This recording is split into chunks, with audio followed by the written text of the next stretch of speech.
Vicki and Nikki led worship here at the beginning of my ministry. And so we would talk about Mary and Lonnie. And mind you, this is 9 years ago, I think, going on 9 years, I think, something like that. And so we had VBS, and when the girls came and became a part of that, just about like clockwork. Vicki went and picked the girls up and brought them to church. Am I really? Oh, I better shut up then, okay? If I'm stepping on it. But all I'm trying to say is, listen, if you've got someone that's not in church, don't give up on them, okay? Keep praying and they'll come in. And now I'm going to shut up and let you tell what you were praying. See, that's good. That's great. Great minds think alike, right, Matthew? There you go, Stevie. Okay, so yes, I wrote stuff down because this is a hard process for me. I'm not a people person. I deal with children mainly. They're easy to control. I have had the same upbringing that most people probably had. I grew up attending Sunday school and children's church. However, when I was a teenager, I just didn't feel like I fit in. And it was too easy to fall away, which is what happened. After marrying Lonnie in 2002, we may have tried church a few times. I have it written down, that's the sad part. We may have tried church a few times, but it just didn't seem to fit. So it was easier to fall away again. Don't get me wrong, I still believed. I just thought I didn't need a church. After having Rebecca in 2004, she would go to church with my grandmother and mother because they worked in Sunday children. They worked in the nursery. So she would go in with them because me and Lonnie worked. After my grandmother passed away in 2005, that church just became too unbearable to go into. So this time when we walked away, we never looked back.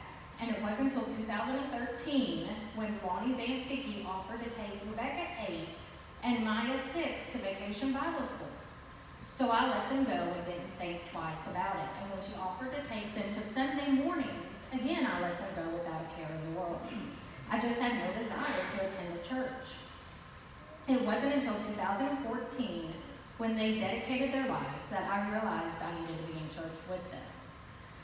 I also realized I had never taught them about Jesus. So after I started to attend church on Sunday with the girls, because Lonnie was mostly working, and Wednesday with just Lonnie because there were really no other children attending at the time. About a year later, we were offered the trailer so that they wouldn't be empty and vandalized, and we started to attend church every time the doors opened. Early on in that part of the journey, I had set and enforced a rule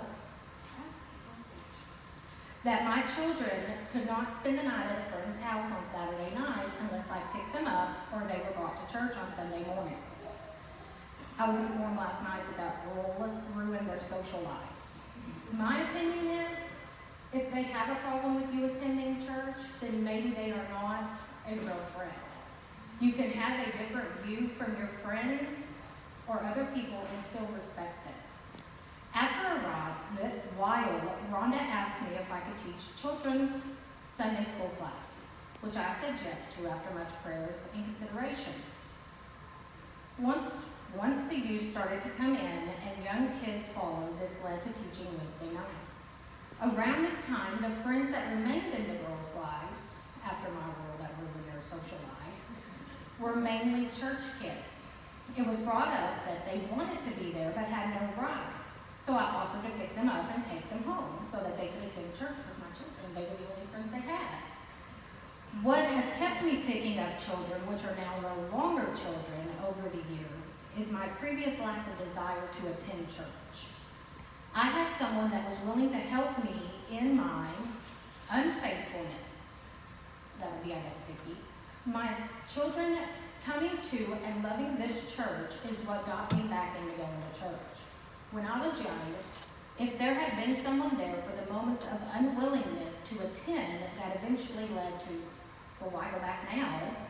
Things may have been different, but this journey has led me to where I am now, at a church that I feel at home in, and a place that my children can grow and learn what is most important. As a mother that has failed them in the beginning, and never thought twice about it, I am proud to say that I may be doing something right for once. They are missed when they are not here, and I believe that they are loved.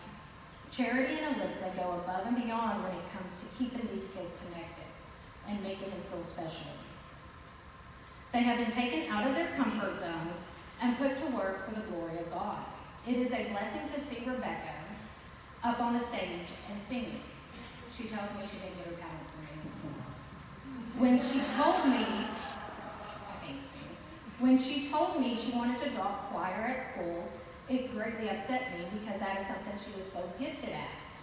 But when I see her singing on stage, and I know that she is using her voice for something far better, seeing Maya learn the sound booth and embrace in helping others in any way possible is uplifting.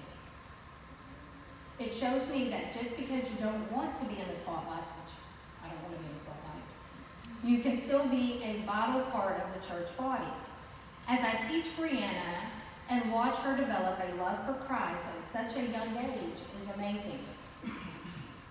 She is storing up the words of the Lord in her heart, and she has used them against me and her father a few times. And I follow them.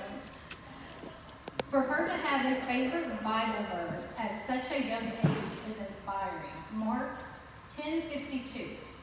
Do you want to say it, Brianna? No. And Jesus said to him, "Go your way, your faith has made you well." I am even proud of the ones that I cannot claim as my own. The ones who sing on stage every time. The one that can use her friendliness to teach others. The one that may not be mine, but listens better than my own children. The one that finds, yes, she left. The ones that find time in her busyness to study the countless memory verses. From being able to attend youth camp and aid in children's church, I have had the honor of watching many young children, including my own, turn into God-praising, Jesus-loving people. It warms my heart that even in this time and struggle with control of the radio station, it is a battle, that my kids can be heard singing in the car to the Christian music I choose to play when they lose the battle. Nothing in this life is more important to me than having my children continue their walk with Jesus when I am not here to drag them out of bed on Sunday morning.